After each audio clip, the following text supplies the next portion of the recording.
All over the globe, you will find bridges made of steel, concrete, or iron. Even at some places, you will find bridges made from wood as well. But what is so special about Meghalaya, India, is that the bridges there are made of living plant roots. Bridges made of roots of living trees. Would you believe that?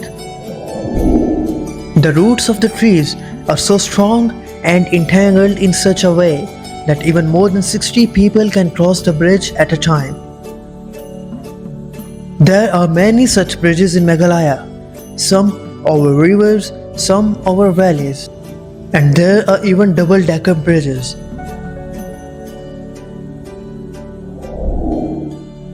What's important is that these bridges are sustainable. Meghalaya state receives heavy rainfall. It is one of the most wettest places in the world.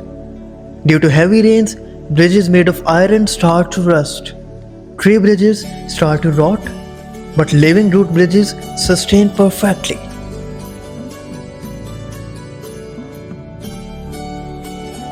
The credit of making these bridges goes to Khasi tribe. They use bamboo tree trunks to make these bridges by letting the tree roots to grow on these bamboos.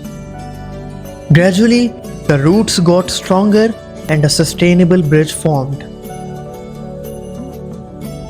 These bridges are a true cultural gem and means to fight climate change.